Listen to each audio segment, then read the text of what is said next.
మనము మత్తయి సువార్తను ధ్యానం చేస్తూ మత్తయి సువార్త మొదటి అధ్యాయాన్ని ముగించుకొని రెండవ అధ్యాయంలోనికి మనం ప్రారంభించినా కూడా కొంత భాగాన్ని మనం నేర్చుకున్నాం. ఇప్పుడు రెండవ భాగానికి మనం వెళ్ళబోతా ఉన్నాం. మత్తయి సువార్త రెండవ అధ్యాయాన్ని చాలా బాగా చేయాలి.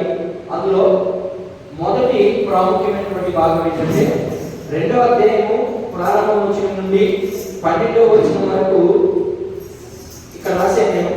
యూదుల రాజును ఆరాధించడానికి వచ్చినటువంటి జ్ఞానం, ఈ అంశం మీద మనం కొనసాగుతా ఉన్నాం.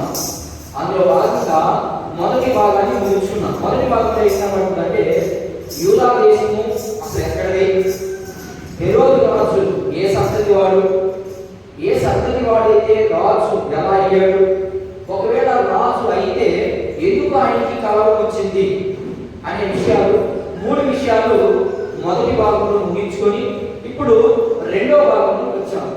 రెండవ భాగంలో ఏం కనిపిస్తుందంటే జ్ఞానులు ఎక్కడి నుండి వచ్చారు, అసలు ఈ జ్ఞానులు అనే పదం ఎక్కడ ప్రారంభమైంది, అసలు ఈ జ్ఞానులకి ఎలా తెలుసు మెస్సీ పుట్టాలి. శాస్త్రులు, పరిసయ్యులు, జ్ఞానులు అనేవాళ్ళు ఎక్కువగా క్రొత్త నిబంధనలోనే కనబడతారు. మనకి పాత నిబంధనలో పెద్దగా కనిపించదు. అయితే మరి పాత నిబంధనలో లేనటువంటి ప్రజలు క్రొత్త నిబంధనలో అప్పటికప్పుడే ఆవిర్భవించబడ్డారా, లేకపోతే వాళ్ళ పేర్లు అప్పటికప్పుడే పెట్టబడ్డారా అనే విషయాలు మనం గ్రహించాలి అంటే ఖచ్చితంగా క్రొత్త నిబంధన అంతా తెలుసుండాలి, అలాగే పాత నిబంధన తెలుసుండాలి, అలాగే చరిత్ర కూడా తెలుసుండాలి. చరిత్ర తెలియకుండా, పాత నిబంధన తెలియకుండా, క్రొత్త నిబంధన తెలియకుండా సువార్త మాత్రమే తెలిస్తే నీకు బైబిల్ అర్థం కాదు. అందుకని ఆ రోజు ప్రతి పుస్తకాన్ని మనం కనీసం చదవలేకపోయినా వినైనా ఉండాలి. అప్పుడు మన యొక్క వాక్య విశ్లేషణ సింపుల్ గా అర్థమవుతుంది. అయితే ఇప్పుడు చదువుదాం. రెండవ అధ్యాయము మత్తయి సువార్త 2వ అధ్యాయము 1 నుండి 2 వచనాలు మాత్రమే చదవండి. ఆ 2 వచనాలు వివరించడానికి నేను ప్రయత్నం చేస్తాను. రాజైన హేరోదు దినములందు యూదయ దేశపు బెత్లెహేములో యేసు పుట్టిన పిమ్మట ఇదిగో తూర్పు దేశపు జ్ఞానులు యెరూషలేముకు వచ్చి యూదుల రాజుగా పుట్టిన వాడు ఎక్కడున్నాడను తూర్పు దిక్కున మేము ఆయన నక్షత్రము చూచి ఆయనను పూజింపవచ్చిమని చెప్పిరి. ఇక్కడ ఏమని రాయబడుతుందంటే జ్ఞానులు ఎక్కడ చూశారంట, ఆ నక్షత్రాన్ని తూర్పు దిక్కున చూశారన్నాడు. జ్ఞానులకి నక్షత్రం గురించి ఎలా తెలుసు? యేసు ప్రభు పుట్టే కదా నక్షత్రం పుట్టాలని చెప్పారు. అసలు నక్షత్రం అనే పదం ఎక్కడ ప్రారంభమైంది? అయితే ఒకవేళ ప్రారంభిస్తే ఒకవేళ పదం కనబడితే కనబడింది. మీరు అనొచ్చినప్పుడు ఆకాశంలో చూస్తే కావాల్సిన నక్షత్రం కనబడి అని మీరు అడగచ్చు. కానీ ఇక్కడ అదొక సింబల్, అదొక గుర్తుగా వారికి కనిపిస్తా ఉంది. యూదులకి ఎవరికి కనబడుతుంది? జ్ఞానులకు మాత్రమే కనబడుతుంది. అయితే చాలా మంది అవగాహన ఏంటంటే జ్ఞానులు యేసు ప్రభుని ఎప్పుడు చూశారని చెప్తారు? పశువుల పాకలో పడుతుందనే, అంతే కదా. ఈ వచ్చిన ప్రకారము మనకి ఏమవుతుంది అంటే యేసు ప్రభు పుట్టిన తరువాత లేకపోతే కొన్ని గంటలకి, యేసు ప్రభు పుట్టిన తర్వాత కొన్ని గంటలు అనుకున్నాం, కొన్ని క్షణాలు కాదు కానీ కొన్ని గంటలకి యేసు ప్రభు తీసుకుని ఎక్కడ వేశారు? పొత్తిగుడ్డలతో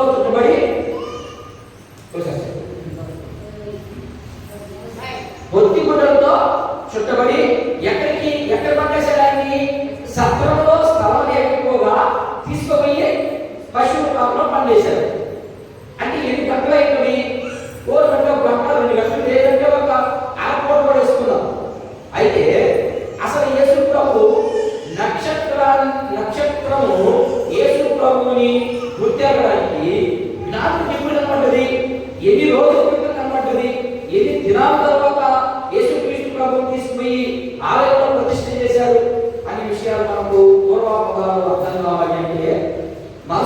వినండి, అర్థం చేసుకునే ప్రయత్నం చేయండి. మనం ఎంత దేవుని వాక్యాన్ని అధ్యయనం చేస్తామో మన జీవితాలు అంతా చికిత్సపడతాయి. లేకపోతే మూడుకాలిక జీవితాలకు మనం వెళ్ళిపోతాం. మూడుకాలిక జీవితాలకు వెళ్ళిపోతే మనకు ప్రయోజనకరంగా ఉండదు. మన జీవితాలు సంతోష భావాన్ని మనం అనుభవించలేము. ఈ లోకంలో శ్రమని, కష్టాన్ని, ప్రతి విషయంలో కూడా మనము ఎదుర్కోవడమే కానీ నీకు సంతోషము, సమాధానం ఏముండదు. ఇక్కడ ఈ లోకంలో నీకు దేవుడితో సంతోషం ఉంటుంది, దేవుడి పనిలో సంతోషం ఉంటుంది, దేవుడితో కూడా నీవు నడుస్తావు. కాబట్టి అది సంతోషం.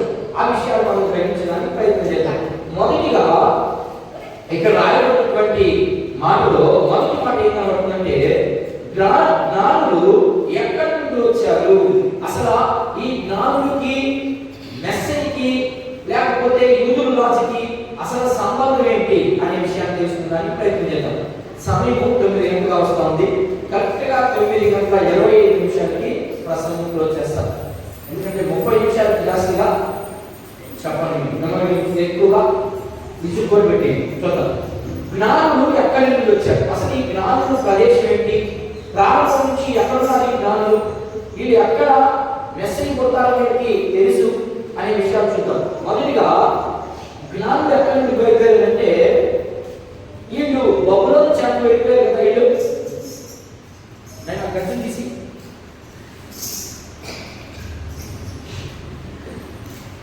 ఎప్పుడైతే యూదులు చెరకెళ్ళిపోయారో, ఏ కాలంలో వెళ్ళిపోయారు చెరకీళ్ళు, ఎవరి కాలంలో వెళ్ళిపోయారు? బబులోను రాజు, బబులోను చక్రవర్తి వచ్చిన తర్వాత యూదా రాజ్యాన్ని చెరపట్టుకొని తీసుకెళ్ళిపోయాడు. తీసుకెళ్ళిపోయిన తర్వాత ఆ ప్రాంతంలో వీళ్ళు స్థిరపడిపోయారు. స్థిరపడిపోయిన తర్వాత దేవుడు ఏమో ఇర్మియా తాత చెప్పిస్తా ఉన్నాడు, ఏమని, మీరు ఇక్కడ నివాస స్థలాలు కట్టుకోవద్దు, ఇవి తాత్కాలికమైనటువంటి నివాస స్థలాలు, మీకు ఒక దేశాన్ని నేను ఇస్తానని వాగ్దానం చేశాను అబ్రహాంతో. అబ్రహాం ఉన్నాడు, మీ అవిధేయత వల్ల మీరు దాన్ని పోగొట్టుకున్నారు. ఇప్పుడు అదే దేశానికి మిమ్మల్ని నేను పంపిస్తాను. మళ్ళా ఎలా పంపిస్తానంటే, నేను ఆయనకి పంపిస్తాను, ఆయనే మెస్సియా, ఆయన కొడతాడు, మిమ్మల్ని అందరినీ సురక్షితంగా ఆ కనాను ప్రాంతానికి తీసుకెళ్తాడు, లేకపోతే మీకు వాగ్దానం చేయబడినటువంటి ఆ ప్రాంతానికి తీసుకెళ్తాడు అని చెప్పాడు. అది ఎవరికి తెలిసాయంటే, ఆ రోజుల్లో ఉన్నటువంటి మంచి జ్ఞానవంతులు తెలుసు. ఎవరైనా ఆ రోజుల్లో జ్ఞానవంతులు అంటే పరిస్థితి, ఎందుకని వాళ్ళకి ధర్మశాస్త్రం అంతా కంప్లీట్ గా తెలుసు. అంటే బైబిల్ మొత్తం తెలుసు, వాళ్ళకి ప్రవచనాలు తెలుసు, ఏ రాజు ఏ కాలంలో పరిపాలించాడు తెలుసు, అవన్నీ వాళ్ళకి తెలుసు. వీళ్ళు కొద్దిమంది అక్కడ స్థిరపడిపోయారు, కొద్దిమంది జెరుబాబెలు ప్రేరేపణతో మనం యెజ్రా గ్రంథాన్ని ఆల్రెడీ మనం ధ్యానం చేసుకున్నాం. ఆ యెజ్రా గ్రంథంలో కొద్దిమందిని జెరుబాబెలు ఏం చేశాడంటే బయటకు తీసుకొచ్చాడు. ఓ యూదులారా రండి, ఇదిగో నెబుకద్నెజరు కోరదోయినటువంటి మందిరాన్ని మరలా మీరు కట్టుకోండి అని కొంత అవగాహన ఇచ్చి బయటకు తీసుకొచ్చాడు. బయటికి తీసుకొచ్చిన తర్వాత కొద్దిమంది అక్కడ ఆగిపోయారు. ఆ కొద్దిమందిలో కొద్దిమంది ఎవరు? జ్ఞానం. ఎక్కడి నుంచి బయలుదేరి వీళ్ళు? మీకు అర్థమవుతుందని చెప్పి అర్థమవుతుందంట, అర్థం కదా.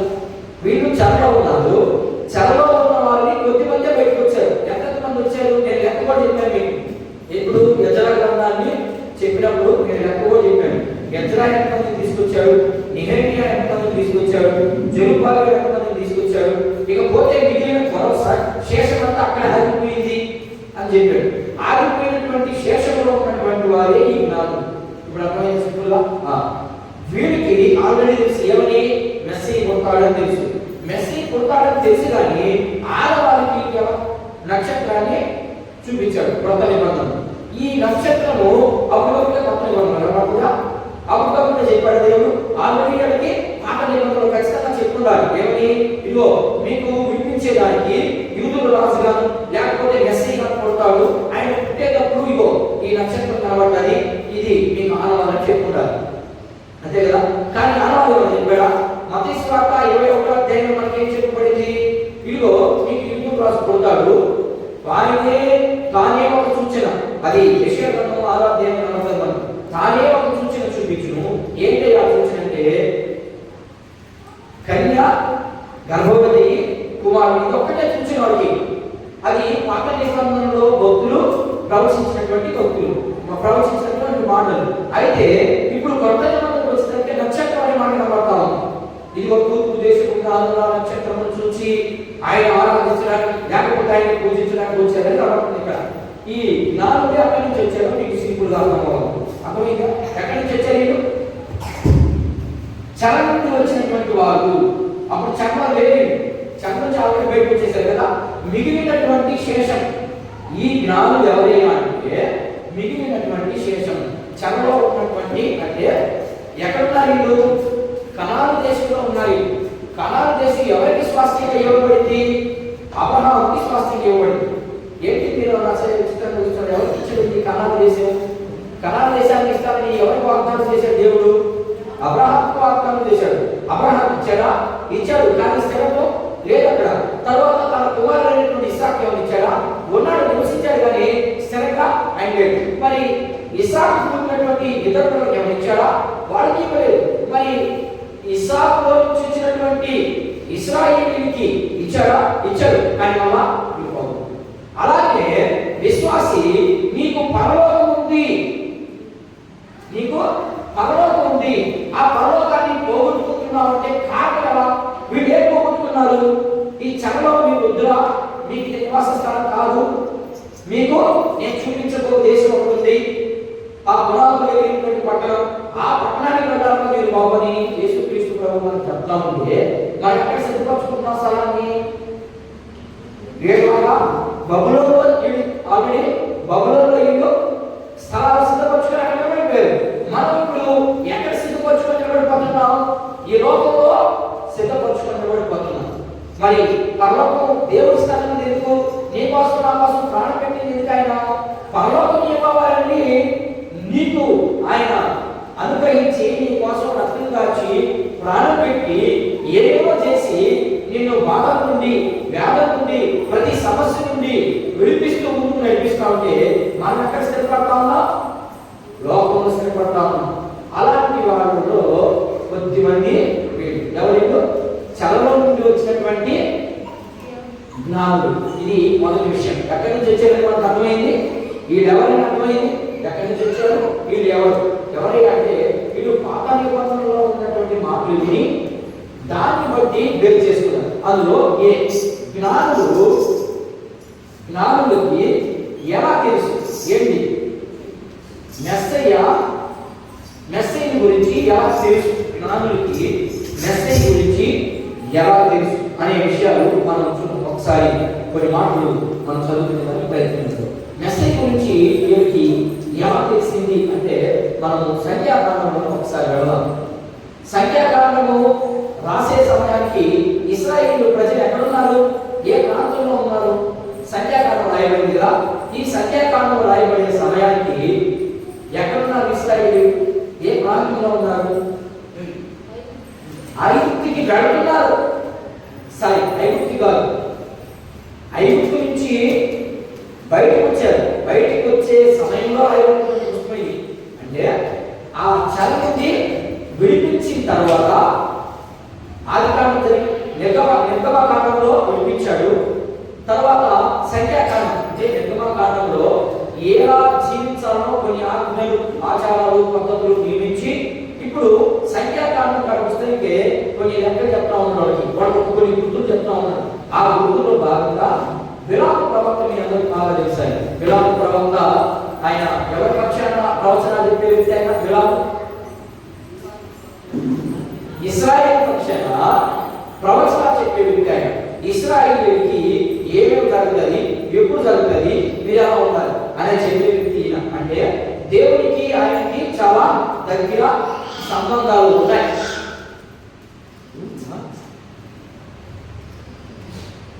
అయితే వాళ్ళలో ఇశ్రాయేలుకి ప్రవక్తగా ఉన్నటువంటి వ్యక్తి బిలాము. ఈ బిలాము ఆల్రెడీ ఒక ప్రవచనం చదివాడు. ఇది ఎప్పుడు జరిగిందా? మెస్సయ్యకి అసలు నన్ను అడిగితే అప్పుడు మరియమ్మ కూడా పుట్టడు. మరియమ్మ నాయకుడు పుట్టాడేమో కానీ మరియమ్మ నాయకుడు ఆడుకుంటాడు. కొత్త మరియమ్మ నాయకుడు పుట్ల పొట్టెప్పుడు పుట్టాల్సినటువంటి ప్రవచనం ఇది. బిలాము ప్రవచనం ఒక మాట చూద్దాం. సంఖ్యాకాండం చూడండి ఒకసారి, కొన్ని మాట చూడండి. సంఖ్యాకాండం 24వ అధ్యాయం 15 నుంచి 17 వచ్చిన చదవండి. చూడండి, మెసేజ్ గురించి వారికి ఎలా తెలుసు? ఎవరికి? జ్ఞానులు ఎక్కడి నుండి వచ్చారో తెలిపింది. జ్ఞానులకి మెసేజ్ గురించి ఎలా తెలుసు? ఎప్పుడో ప్రవచించిన ప్రవచనం వాళ్ళకి ఎలా గుర్తొచ్చింది అనేది మనం అర్థం చేసుకుంటే ఇప్పుడు మనకి ఏమర్థం అవ్వాలా? ఎప్పుడో యేసు ప్రభు పుట్టక మునుపు ఎన్నో వందల సంవత్సరాల క్రితం చెప్పినటువంటి మాట ఇది. అయితే జ్ఞానులకి ఎలా గుర్తొచ్చున్నది? ఆలోచించేది గొడవ కొంచెం ఎలా గుర్తొచ్చున్నది? వాళ్ళ అమ్మ వాళ్ళ నాయన ఏమని చెప్పుకుంటారా? మరి పోనీ వాళ్ళ తాతలు ఏమని చెప్పారా? చెప్పలేదు. మరి ఎలా తెలుసుకుంటే అంటే అర్థం ఏంటంటే వీళ్ళకి నేను చెప్పాను, ఇశ్రాయేలుకి నిద్ర వేసి కొనుక్కొని బైబిల్ సర్వాసించేవాడు. ఈ బైబిల్ లేదు కానీ మనకి ధర్మశాస్త్రం అంటాం కానీ అర్థమైందా? బైబిల్ అనేది మధ్యలో వచ్చింది, అతని ముందంతా ధర్మశాస్త్రం. ఆ ధర్మశాస్త్రాన్ని చదువుతా ఉన్నవాడు వాళ్ళకి అదే పని. నిద్ర వేయడం ఉదయం నుంచి 10 గంటల వరకు పిల్లలకి నేర్పించాలి. అది వాళ్ళ లెక్క. వాళ్ళకి 10 గంటలు బోధించి వాళ్ళకి నేర్పించిన తర్వాత వాళ్ళు ఏం పని చేసుకోవాలి. మరి ఈరోజు మనం నిద్ర వేసి ఏం చేస్తున్నాం? నిద్ర వేయడం, బాక్స్కి అన్నం పెట్టడం, వ్యాన్ కోసం రెడీగా క్యాలరీ కొట్టుకొని అన్నం పడుకోవడం, ఇదే మన పని. ఖచ్చితంగా మన పిల్లలకి బైబిల్ నేర్పించాలి. బైబిల్ నేర్పించకపోతే రాబోయే దినాల్లో అసలు ఈ భూమి మీద ఎన్ని శ్రమలో ఇప్పటికే నిన్నున్నాడు, ఈరోజు ఉండలేదు. నేను మన రాత్రి ప్రార్థన చేసామని అందరం చేసావా? కాన్ఫరెన్స్ లో కూర్చున్న అందరూ తెలుసుంటుంది. మన రాత్రి మేము ప్రార్థన చేశాను. ఏమని? పాపం మాట్లాడమని అనే కావాలి, పాపం క్యాన్సర్ వ్యాధితో నానా తిప్పలు పడతా ఉన్నా, పాపం బిడ్డను ఆయన తీసేస్తే నా బాధ వచ్చి నేను పోయి చూశాను అన్నమాట. ముందు రోజు పోయి చూస్తే నా బాధ ఎలా ఉందంటే, నిజంగా చాలా మంది అప్పుడు ఏమనుకుంటారంటే, నిజంగా క్రైస్తవులైతే వీరికి ఎందుకు వస్తుంది ఆ డబ్బు అనేవాళ్ళు.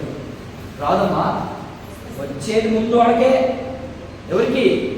క్రైస్తవునికే వస్తుంది. ఎందుకంటే నీవు విశ్వాసంగా ఉంటావా, వెళ్ళిపోతావు వెనక్కి. నీ విశ్వాసంగా ఉన్నావనుకో అది అట్లే ఉంటుందంటే నీలో పెరగదో తగ్గదు. ఆమెకి ఇంచుమించుగా 20 ఏళ్ళ నుంచి ఉంటుంది. అది నిన్నటికి పగలేస్తుంది కడుపులో. నేను అంత ముందు రోజు తక్కువైంది, అవే దినాపడదు కొంచెమా మొదలుపెట్టు. నేను మొన్న రాత్రి అక్కడికి మనం పండగ రోజు వెళ్ళాం కదా, 1వ తారీఖు. మీరు లేదు, సంఘానికి ఉన్న ఆధిక్యత. అందుకని యేసుప్రభువు అంటాడు, సంఘానిగా తాకితే, సంఘానిగా వెలుగు చేస్తే నా కళ్ళు తెలియదంటాను. చేయించా? జ్ఞానం కలిగిన కూడా ఆ పని చేయలేడు. మరి అదే ఇప్పుడు ప్రాముఖ్యం అయిపోతాం. గెలకతా ఉన్నారు. గెలవచ్చా? గెలికింది ఆ మనిషి. వాళ్ళ కుటుంబంలో ఏమైనా సమాధానం ఉందంటే అందరూ తెచ్చిపోతారు. ఎందుకు తెచ్చిపోతారంటే దేవుడు సైలెంట్గా ఉండడు, కనిపెడతానే ఉంటాడు. నీకు హోషేయ గ్రంథం, అలాగే హబక్కు గ్రంథం, యేరేమీయా గ్రంథం ఈ చదివితే దేవుని మందిరాన్ని కానీ, దేవుని సంఘాన్ని కానీ, దేవుని బిడ్డను కానీ ఎవరైనా సరే నువ్వని లేదు, నేను లేదు, సేవకుడు లేదు, విశ్వాసం లేదు, ఎవరికైనా తీర్పు మాత్రం ఒక్కటిగానే ఉంటుంది, భయంకరంగా తీర్పు. ఆ తీర్పులకు మనం రాకూడదనే ఈ ప్రయాసంతా. ఎందుకు మీకు ఎంత వివరంగా విధించినప్పుడంటే తీర్పులోకి మనం పోకూడదు. ఈ కాన్సెప్ట్తోనే మనం సంఘానికి వెళ్ళాలి. మనం నాకెందుకు లేకుంటే దేవుడు నాకెందుకు లేకుండా ఖచ్చితంగా అనుకుంటే నాకెందుకు కానీ ఆయన కూడా. అలాగే మెస్సియా ఎలా తీసుకోవాలంటే ఆమె ప్రవచనం ఉంది, ఆ ప్రవచనాన్ని వాళ్ళు విన్నారు. చదువు సంఖ్యాకాండం 24వ అధ్యాయం 15 చదువు తప్పగా కొనసాగు. ఇది చూడండి, సింపుల్ చెప్తున్నాడు. ఏమని చెప్తున్నాడంటే ఉపమాన రీతిగా ఎట్లా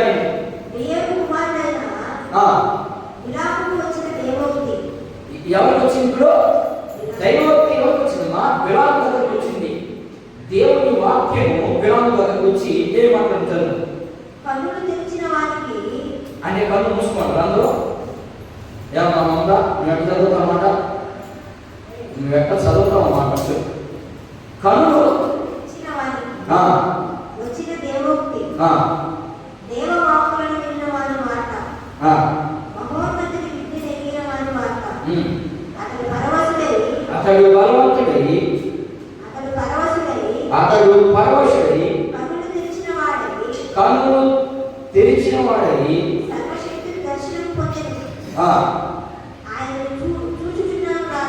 ఆయన ఎప్పుడు చూశాడండి? విరామ ప్రవక్త ఎప్పుడు చూపాడు? చూశాడు యేసు ప్రభుని ఎప్పుడో చూశాడు ఆయన. అదే చెప్తున్నాడు, నేను ఎలా చూశానంటే నా కళ్ళు ప్రవక్త కళ్ళే చూసుకోబోయంటే ఇక విశ్వాస కళ్ళు పుస్తకంగా తీసుకుందా? ప్రవక్తకే పుస్తకం ఆయన కళ్ళు. ఆయన చెప్తున్నాడు, నేను ఇచ్చిన మా స్టేట్మెంట్ కాదు ఇది, విరామిస్తున్నాడు ఆ స్టేట్మెంట్. ఏమని? కన్ను మూయబడిన వారికి తెరవబడినట్లుగా. అంటే కళ్ళు మూసుకున్న వాళ్ళు చాలా ఉన్నారని దాని అర్థం. మరి మనం కళ్ళు తీసుకోవడం కళ్ళు తీసుకోవడం విశ్వాసంగా చూద్దాం. చదువు ఆయనను చూచుచున్నాము కానీ సమీపంలో ఉన్నట్టుగా. అంటే అర్థం ఏంటంటే చర్చికి వస్తున్నాం కానీ ఎలా అనుకుంటున్నాం? మనం చర్చికి వచ్చి మేము దేవుడికి సన్నిహితంగా ఉన్నాం, దగ్గరగా ఉన్నాం అనుకుంటున్నాం కానీ సమీపంగా ఉన్నట్టు కాదు. ఎక్కడ కనపడుతుంది నక్షత్రము? అది లెక్క. ఎక్కడ కనపడుతుంది? నక్షత్రము యాకోబులో ఉదయించబడ్డాది అన్నాడు. ఇప్పుడు నక్షత్రాల గురించి ఇక్కడ మనకు కనబడదు. ఇదే మాట దానియేలు గ్రంథంలో కనబడుతుంది. విలామ ప్రవక్త ఒక మాట చెప్పాడు, ఏదైనా ఒక మాటను పట్టుకొని ఇది సత్యము అని నాకు కుదరదు, దానికి సంబంధించి ఇంకొక దగ్గర ఒక ప్రవక్త చెప్పున్నారు, అప్పుడు మాత్రమే అది సత్యం అవుతారు. ఒక మాట తీసుకొని మోషే కూడా ధర్మశాస్త్రాన్ని ఇస్తూ ధర్మశాస్త్రంలో ఏం లేకపోతుందంటే ఒక్కరు లేక ఇద్దరు సాక్ష్యం ఉండాలి. ఆ సాక్ష్యం పక్కాగా ఉండాలి. అందులో బంధువులు చెప్పకూడదు, నీ సంఘం వాళ్ళు చెప్పకూడదు, బయట చెప్పాలి. నీకు సంబంధించిన ఎవరు చెప్పకూడదు, నీ సంఘం కూడా సాక్ష్యం చెప్పకూడదు. బయట వాళ్ళ దగ్గర ఎవరైనా అంటే వాళ్ళు విని చెప్తే వాళ్ళు సాక్ష్యం చెప్పాలి. ఎక్కడ? దేవుని ఎదుట. అదే కదా మన వాళ్ళు దేవాలయానికి నూనె వస్తానండి, నూనె వస్తే వాళ్ళ మరి నూనె వస్తానంటే ఆ రోజు అక్కలేదు. దేవుని అంత పక్కాగా ఉన్నాము, అంత క్లారిటీగా ఉన్నవాడికి దేవుని వచ్చి దేవుని ఎదుట ప్రమాణం చేయాలి. అది వాళ్ళకి ఇచ్చినటువంటి ధర్మశాస్త్రం. అందుకని ఎప్పుడైనా కూడా ఒక్క మాట ఉందంటే మనకు వచ్చిన అవగాహనను బట్టి బైబిల్ కప్పబడేదానికి లేదు. ఇంకొక దగ్గర ఎక్కడైనా ఉందా అని మనం ఎప్పుడైతే ఎత్తుతామో అప్పుడు మనకు తెలుసు. దానిలో 12వ అధ్యాయం ఎలా తెలుసు అనే విషయాన్ని ఉదాహరించి మీకు ఇంకొక మాట చూపిస్తాము. చూద్దాం. దీంట్లో నుంచి మనం ఏం నేర్చుకోవాల్సి చెప్పేసి నేను వచ్చేస్తాను. మీకు చాలా ఉపయోగం వస్తున్నాను. కావాలంటే మళ్ళీ యూట్యూబ్ పెట్టుకుని చూడండి, చదవండి. దానియేలు గ్రంథము 12వ అధ్యాయం కూడా వచ్చింది. ఏంటంట? బుద్ధిమంతులైతే ఆకాశ మండలంలో ఎక్కడ కనబడ్డది? ఇప్పుడు మళ్ళా జ్యోతి అనే మాట ఎక్కడ కనబడ్డది? అక్కడేమో నక్షత్రం అన్నాడు, ఇక్కడేమో జ్యోతి అన్నాడు. జ్యోతి అంటే అర్థం ఏంటి? జ్యోతి అంటే అర్థం ఏంటి? వెలుగు. నక్షత్రం అంటే అర్థం ఏంటి? వెలుగే కదా. ఎస్తేర్కి ఏ పేరు ఉంది? ఎస్తేర్ అనే పేరు అర్థం ఏంటి? ఎస్తేర్ అనే పేరు అర్థం నక్షత్రం అని అర్థం. అంటే అంత అందగట్టాయి. అందుకని అక్షరోజు రాష్ట్రం వచ్చింది. ఆ ప్రపంచం ఆయన పరిపాలిస్తున్నటువంటి రాజ్యంలో ఎంతో మంది స్త్రీలు పట్టుకోలేదు. ఆ రోజు ఆయన దగ్గరికి ఎవరు ఆయన నచ్చలేదు. ఎవరు నచ్చలేదు అంటే ఎస్తేర్ మాత్రమే నచ్చింది. అంటే అంత అందంగా ఉంటారు. అలాగే ఇప్పుడు మన ఇందాక సంఖ్యాకాలంలో ఏం కనబడింది? నక్షత్రం కనబడింది. దానియేలు గ్రంథంలో ఏం కనబడింది? జ్యోతి అనే మాట కనబడింది. అంటే ఇప్పుడు ఈ రెండింటికి ఒకే ఆలోచన ఉందా లేదా అని మనం జ్ఞానం చేసుకోవాలి. జ్ఞానం చేసుకొని ఇప్పుడు కిందకెళ్ళగలం. నక్షత్రం వలె చదువు 3వ అధ్యాయం చదువు. అదే 12వ అధ్యాయం కూడా వచ్చి చదువు.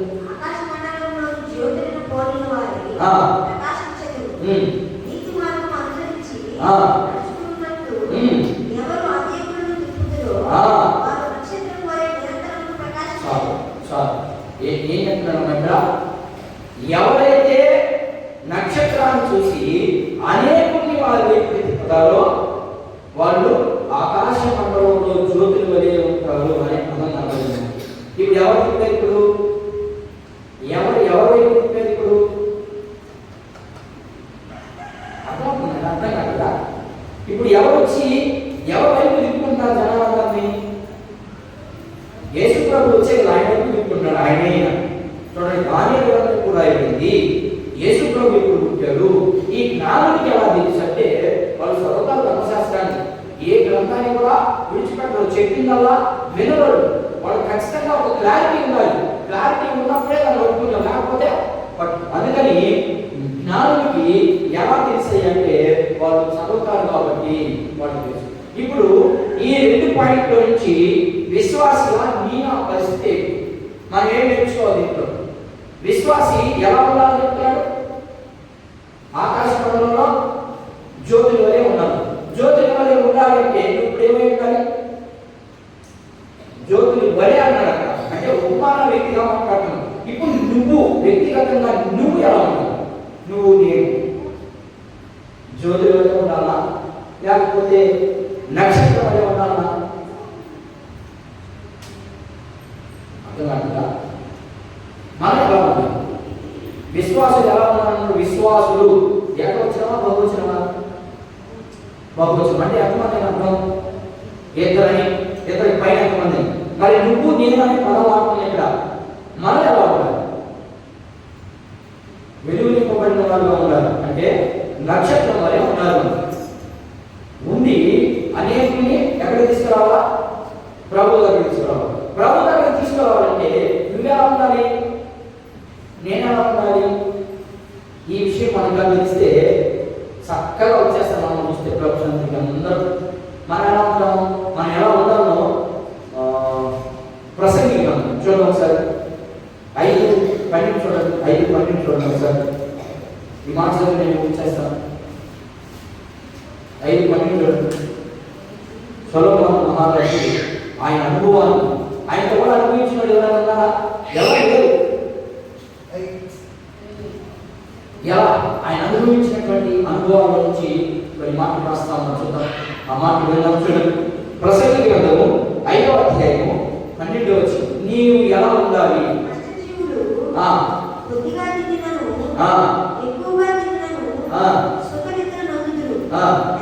అయితే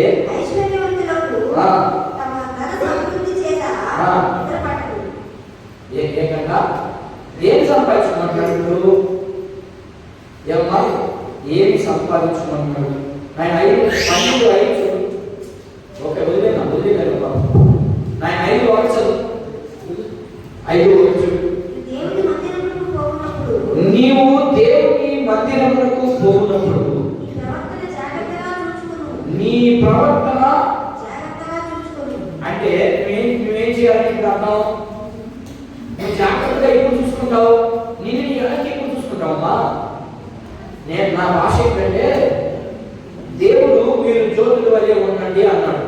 మీరు జ్యోతుల వలె ఉండాలి అంటే ఎప్పుడు ఉంటారు అంటే నువ్వు ఎంత కష్టం చేసినా. అందుకని మనం చదువుకున్నాం. మళ్ళా చదివిన చదువు మాట చదువు. ఎన్నో వచ్చిన మూడవ చదువు. 3వ చదువు 5వ చదువు. విస్తారమైన పనిపాట వలన స్వప్నం పుట్టును, బెక్కు మాటలు పలుకువాడు. ఎవరొకట నేను అది చేసేస్తాను, నేను ఇచ్చేసేస్తాను అంటారు కదా. చాలా మంది అదే చెప్తారు, కానీ ఏం ఉండదు. అందుకని బెక్కు మాటలు మాట్లాడుతూ నీ ప్రవర్తనను చూసే సంఘమంతా నిన్ను వెంబడించాలి, నీ పక్వాలంతా నిన్ను వెంబడించాలి. అప్పుడు మీ ఆకాశంలో ఉన్నటువంటి జ్యోతుల వలె కనబడతారనే పదాన్ని బైబిల్ గ్రంథంలో వ్రాయి. ఈ మాటలన్నీ మనకు ఈ 2 విషయాల నుంచి నేర్చుకునే దానికి మాత్రమే. ఏంటి? జ్ఞానులు ఎక్కడి నుంచి వచ్చారు అది తెలియాలి. జ్ఞానులకి మెసేజ్ గురించి అసలు ఎలా తెలుసు అనే విషయాన్ని నేర్చుకున్నాం. ఈ 2 నుంచి మనకి ఏమి నేర్పించాలని దేవుడికి మాట పెట్టాడు అంటే నువ్వు నేను కూడా జ్యోతుల వలె ఉండాలి. జ్యోతుల వలె ఉండాలి అంటే మనకి ఏం తెలియాలి ఉందంటే ముందు నా ప్రవర్తన ఏదో సరి చేసుకున్నప్పుడు పక్క వారికి ఒక అవగాహన, ఒక ఐడెంటిఫై లేకపోతే ఒక గుర్తింపు వస్తుంది. ఆ గుర్తింపుని బట్టి నీతో పాటు మందిరానికి వచ్చే అవకాశాలు కనిపిస్తాయి. ఇకపోతే 3వ, ఈ చివరి భాగాన్ని చదువుదామా? చదువు. ఈ చివరి భాగాన్ని చదువు. జ్ఞానులు యెరూషలేముకి ఎందుకు వచ్చారు? జ్ఞానులు వీళ్ళు ఎలా తెలుసు విషయాన్ని కూడా తెలుసుకున్నాం. మొదటిది, జ్ఞానులు ఎక్కడి నుంచి వచ్చాడు తెలుసుకున్నాం. రెండు, జ్ఞానులకి మెస్సయ్య గురించి తెలుసా అంటే తెలుసు. ఎలా తెలుసు?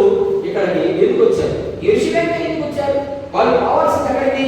బెత్లెహేముకు పోవాలి, లేకపోతే నజరేతుకు పోవాలి. మరి యెరూషలేముకి ఎందుకు వచ్చారు? అంతే కదా, మనం చదువుకున్నాం. ఏమని? కొద్ది కుటుంబంలో చుట్టబడిన ఒక శిశువు పశువు శాపలో కొడుకున్నారు అన్నారు. పశువు శాపలో కొడుకుంటే పశువు పాట ఎక్కడ ఉందని చెప్పాడు? మనం చదువుకున్న అవకాశ ప్రాంతంలో నజరేత్ అనే గ్రామంలో, బెత్లెహేము అనే ప్రాంతంలో కొడుకు. మరి యెరూషలేముకి పోయినారు, కారణం ఏంటి అనేది మనం కొద్దిగా అవగాహన చేసుకుందాం. మరి ఇది చాలా ఉంది. రేపు ఆలోచిస్తాను జ్ఞానులు యెరూషలేముకి ఎందుకు వచ్చారు అంటే మరి రేపు ఆలోచిస్తున్నాం. చాలా విషయాలు ఉన్నాయి చెప్పాలంటే, చెప్పేదేకపోతే చెప్తా చూడండి. రక్షకుడు పుడతాడు, మీకు మెస్సయ్య పుట్టాడని ప్రవచనం విన్నారా? ఎక్కడ పుట్టాలని చెప్పాడు? యెరూషలేము పలాని ప్రాంతం అని వీళ్ళకి అవగాహన లేదు. యెరూషలేముకి వస్తేనే యెరూషలేము నుంచి వీళ్ళు ఏ ప్రాంతం ఏ పక్క ఉంది, ఏ ప్రాంతం ఏ పక్క ఉంది. ఉదాహరణకి మిమ్మల్ని అమెరికాకు పంపించారు, నేను యాభై ఏ పక్క తూర్పు ఏ పక్క పలాని ప్రాంతం కనబడుతుంది, అక్కడ ఏమో అన్నాడు. అట్లాగే వీళ్ళు అక్కడ వచ్చారు, అక్కడ అన్ని విచారణ చేసుకుని ఏ పక్క వెళ్ళాలి, ఏ పక్క ఆల్రెడీ గుర్తుంది తూర్పు దిక్కులని. తూర్పు దిక్కని ఇదంతా తూర్పు దిక్కే, దానించి తెలంగాణ కానించి కొట్టి పడాలి తూర్పు దిక్కే, ఏ పక్క వాళ్ళు.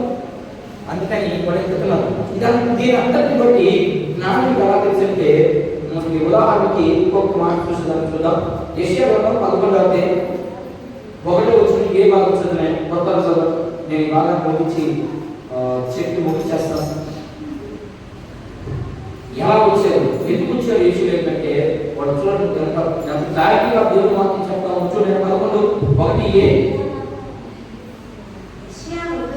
యెషయా ముద్దు నుండి చిగురు పుట్టించాలి. యెషయా దావీదు తండ్రి వచ్చేస్తున్నారు నీకు, దాంట్లో నుంచి కొడతాడు. యెషయా దాని నుంచి ప్రారంభించారు. ఎక్కడికి రావాలి? యేసేపు దగ్గరికి రావాలి.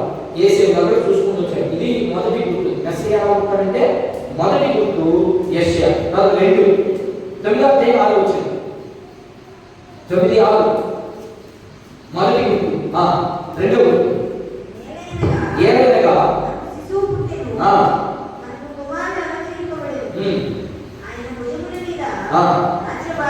అంతే. ఏ కనబడింది? మళ్ళా ఆయన మనకు శిశువు పుట్టాడు, ఆయన మీద ఏం భారం ఉంది?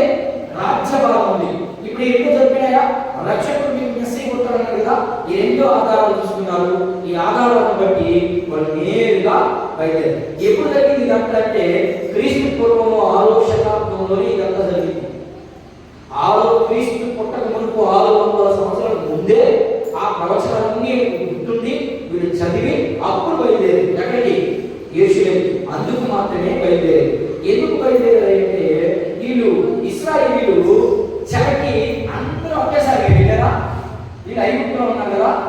ఈ ఐగుప్తు నుంచి వీళ్ళు చెరకి వెళ్ళిపోయారు. ఎలా వెళ్ళిపోయారు? ముందు ఏ ప్రాంతానికి వెళ్ళారు వీళ్ళు? చెరకి ముందు ఏ ప్రాంతానికి వెళ్ళారు వీళ్ళు? అషూర్. ఏం చెప్పింది? అషూర్. 2 బబులోన్, 3 రోమా. అర్థమైందా? ఇప్పుడు ఈ ప్రాంతం వాళ్ళు ఎక్కడ కావాలా? ఐగుప్తుకి కాదు. ఎక్కడ కావాలి? కనానుకు రావాల్సింది. అందుకని వాళ్ళు యెరూషలేముకి వచ్చారు. యెరూషలేముకి వస్తే అందరికీ తెలుస్తుంది. ఏమయ్యా మీ పాత రోజుల్లో మీకు అవసరం చెప్పారు యెరూషలేము కొట్టాడని పుట్టాడా? మీకు అర్థమవుతుందా? మీకు గుర్తుందా అంటే అప్పుడు వాళ్ళు గుర్తున్నాయని చెప్పి 4 పక్కల నుంచి వచ్చినోడే ఎక్కడికి వచ్చారు? యెరూషలేముకి ఎందుకు ఆలోచించుకుంటే కారణం ఈ చెదిరిపోయినటువంటి ఇశ్రాయేలు అందరూ తెలుసుకోవాలి. ఇప్పుడు కూడా చెదిరిపోయిన ఇశ్రాయేలు ఎప్పుడు తెలుసుకుంటారు? ఆల్రెడీ డాక్టర్ ప్రయత్నాలు చేస్తా ఉన్నాడు. అందరూ తీసుకుంటాను. ఇది గుంటూరులో ఉంటారు ఇశ్రాయేలు. గుంటూరులో ఉంటారు మా ఇశ్రాయేలు. వాళ్ళందరినీ తీసుకుపోయి ఆ చేర్చి మళ్ళా మొదలని స్టార్ట్ చేస్తే అప్పుడు దేవుడు తొందరగా కిందకు వస్తాడని వాళ్ళ ఆలోచన. కానీ అలా చెప్పాడు దేవుడు, మీరు 3 మందికి వస్తాడు. ఆయన మంది లేదు, ఈ 3వ మందిలో ఇది ఈ మందిలో తక్కువ వచ్చేస్తాను. ఈ మందికి చాలా మంది కట్టలేదు, వయసులో ఉన్నారు కానీ ఈ మందికి చాలా మంది కట్టలేదు, అందుకని వెయిట్ చేస్తున్నాడు ఆయన. వీళ్ళు అనుకుంటాడు డబ్బు ఇస్రాయేల్ అనుకుంటున్నాడు 3వ మందికి కట్టాలని, దానికి అన్ని సిద్ధం చేస్తా ఉన్నాడు. వాళ్ళ ఆలోచన అది. ఎందుకంటే మెసేజ్ ఎప్పుడు వస్తాడు చెట్లు 3వ మందిని కట్టి అన్ని చేసి సిద్ధం చేస్తే అప్పుడు వస్తాడని చెప్పాడు.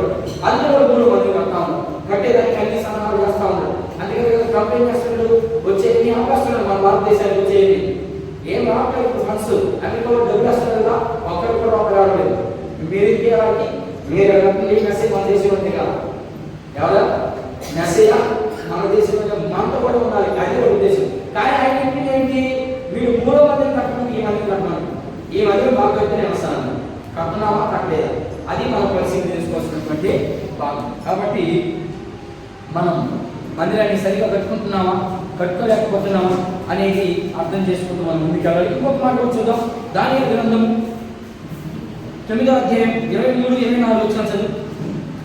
ఎందుకు యెరూషలేముకు రావడానికి కారణం చివరి మాట చదివి ముగించేద్దాం.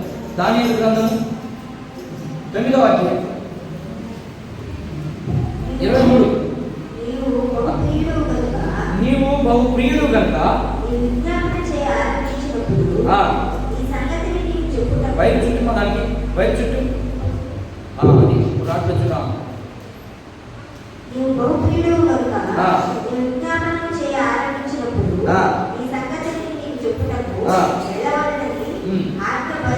ఆజ్ఞ బయలుదేరి. కావున ఈ సంగతిని తెలుసుకుని నీకు కలిగిన దర్శన భావమును గ్రహించుము, తిరుగుబాటులు మాన్పుటకును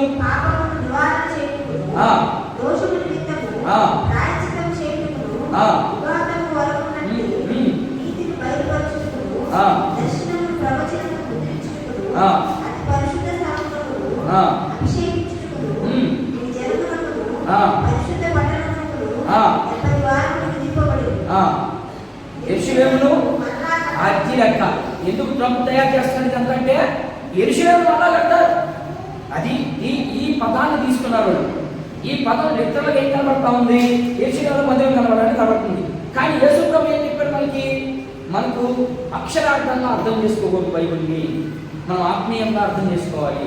ఏ మందిరం కట్టమన్నాడు ఆయన చెప్పాడు, మీ కొరకు ప్రాయశ్చిత్తం చేయుటకు అన్నాడు. ప్రాయశ్చిత్తం అంటే ఏంటి అర్థము, మీ నిమిత్తం చచ్చిపోవడమే. ఏం చచ్చిపోతున్నప్పుడు అంతా నోరులో మేకలో కొట్టాడు. ఇప్పుడు ఏం చచ్చిపోయాడు, యేసు ప్రభు అది గ్రహించలేకపోయాడు. అందుకని ఇప్పుడు 3వ మందిరాన్ని కట్టడానికి చచ్చిపోతుంది. ఇది కూడా ఒక గుర్తు. ఈ గుర్తును బట్టి వాటి విషయాలు వచ్చినట్టుగా మనకు కనబడుతుంది. మంచి వచ్చే వారితో కొన్ని విషయాలు మనం తెలియపరుచుకుందాం. అందువల్ల మన వినికిడిలో ఈ వాక్యము దీవించి ఆశీర్వదించబడుతుంది. ప్రార్థన చేసుకుందాం. అందరూ తల వచ్చి కళ్ళు మూసుకున్నట్లయితే ప్రార్థన చేసుకుందాం.